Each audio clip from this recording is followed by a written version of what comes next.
Once numbered in the tens of thousands, the Chumash tribe lived on land between the beaches of Malibu and Paso Robles.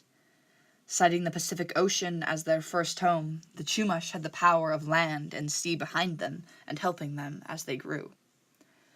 The Chumash were among the most successful, powerful, and innovative tribes in California until a Spanish expedition decimated the tribe.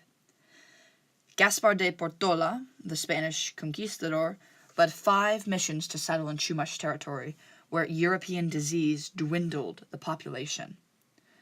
Post-settlement estimates were down 19,212 Chumash peoples from the estimate of 22,000 pre-Spanish settlement. Chumash territory was then divided across Spanish soldiers, Spanish families loyal only to the Mexican government, and sold to the highest bidder. Any citizen willing to pay a high price for it also had a shot at it. The Chumash who did survive ended up working the land under the Spanish to survive, doing farm work and menial hard labor tasks to help the Spanish. However, in 1901, the Santa Ynez Reservation was established for the Chumash peoples in the Santa Barbara County for surviving tribe members. The tribe prospers in the Santa Ynez Valley today and brings in profit through a casino, parks, and a brand new hotel. Like many other tribes, the Chumash who persisted continued to pass down stories of their people and their goddess Hutash, goddess of the earth. The following stories closely follow the tribal stories of creation, of their migration to the mainland.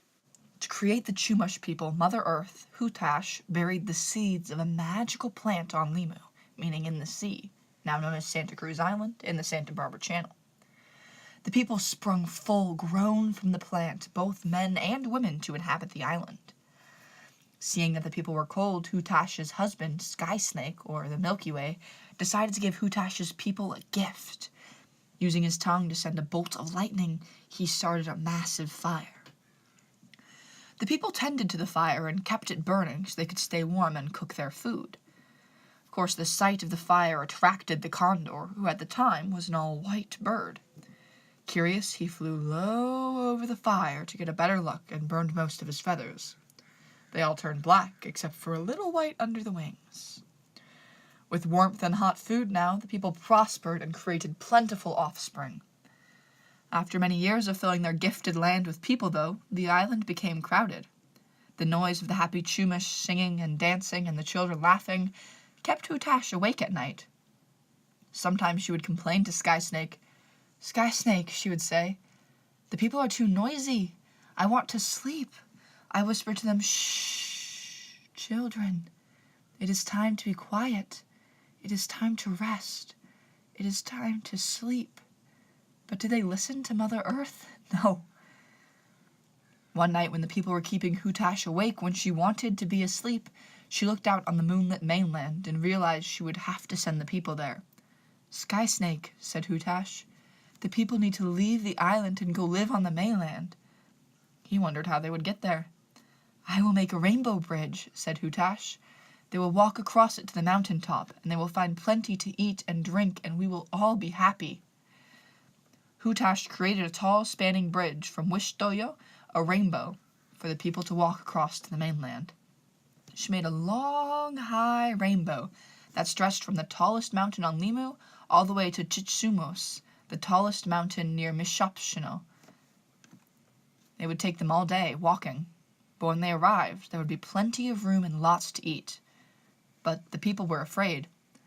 "But Hutash, the bridge is too high. What if we fall? Will we drown?" they protested. "I will take care of you," she offered. The people put on their fur and leather clothes, filled a few baskets with belongings, and started up the rainbow bridge. Families held hands to stay together. "Keep your eyes on the goal," said Hutash. "Look ahead to where you are going." As the people climbed on the rainbow bridge, they could see the land as clearly as on the days the warm winds blew from the east, and they were excited. But some people looked back, and some people looked down. These people began to feel dizzy, and the water was a long, long, long way down. The fog licked their toes. Some of the people grew afraid, and they looked down instead of ahead to where they were going. They doubted Hutash, and their tummies felt funny. Some of these people lost their balance, and they fell through the fog toward the shimmering, dark sea far below. Hutash regretted their danger of drowning because she told them to cross the bridge. To save the people in the water, she transformed them into dolphins.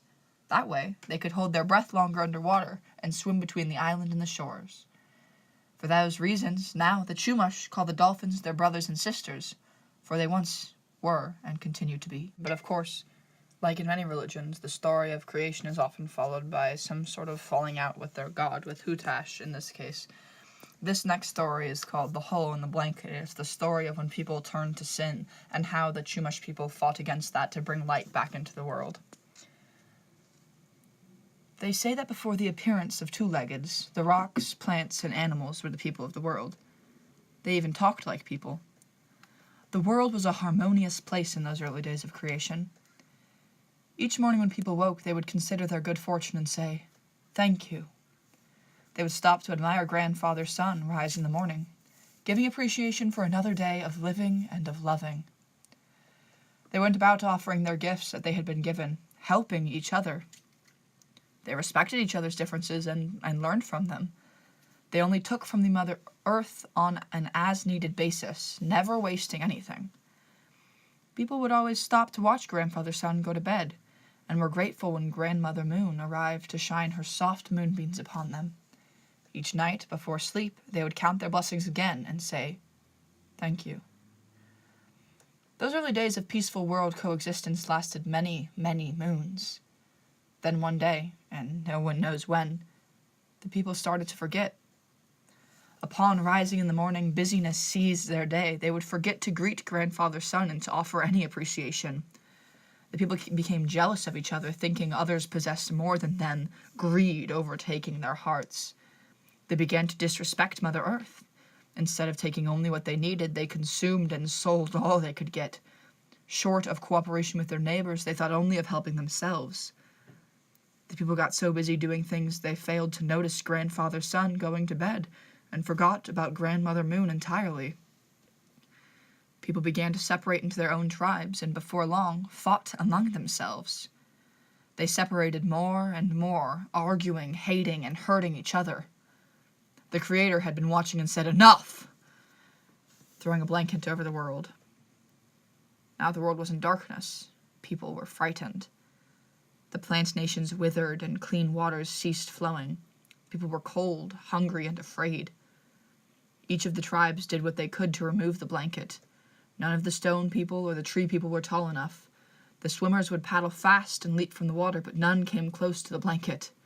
The four-leggeds ran and jumped and climbed without success. Even the flyers could not reach the blanket. It was decided that all the tribes would come together in council and devise a plan to remove the blanket. The great council day arrived, all tribes present. Members went into circle, recounting failed efforts to reach the blanket. Even the eagle, flying highest and closest to Great Spirit, came nowhere near. People, sad, hopeless, and more afraid than ever, in unison asked for help. Some kneeled down to Mother Earth. Others raised their arms toward Father Sky and Great Spirit. All at once people prayed, and a little messenger appeared center circle. It was Hummingbird. Some snickered, thinking, "What can this puny little bird have that can help?" Yet in the council everyone is allowed to speak, and Hummingbird said, "I have an idea. I can get on top of Crow, and Crow leaps onto Owl, and Owl can stand on Eagle.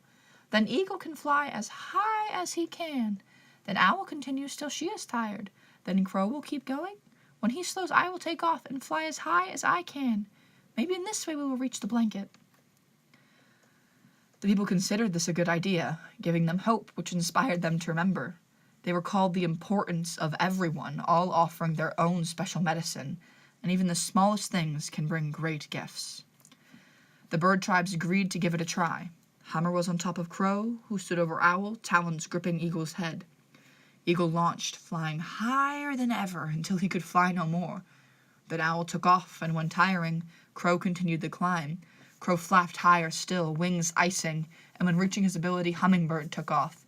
Hummer flew straight up, as fast as she could. She made it to the blanket, and her beak went through the blanket and got stuck. Hummingbird just hung there for a while, resting. Then she shook herself loose and fell back to earth. The people saw the point of light where Hummingbird had pierced the blanket and were grateful. The people remembered more. They started working together, considering help and cooperation. All the bird tribes teamed up, and hummingbirds kept piercing the blanket. The rest of the tribes helped in preparing food and getting water, and finally, one day, Hummingbird made it all the way through the blanket. The Creator saw this and said, "This is the way the people should be living. Honor has been restored to the creation." And Creator removed the blanket from the world. Once again, the world was a peaceful, happy place. The people said, "Thank you," every morning, and spent their days thinking of how they could help each other. They enjoyed each other's differences and respected Mother Earth. The people always remembered to stop and say good night to Grandfather Sun, saying thank you again each night before sleep. The world was a wonderful place once again, and it was this way for many, many moons. Then one day, no one knows when, the people again started to forget. Each month when the moon is full, we see the hole in the blanket, and are reminded that it's important to respect each other, to work together, to help each other, and that each one has their own special medicine to offer the world, including you.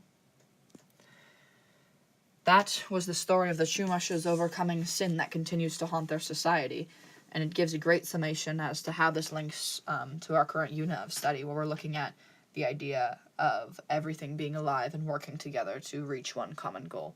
The Chumash people are still active today, and they continue to pass down their stories and their legends, and hopefully will for generations to come.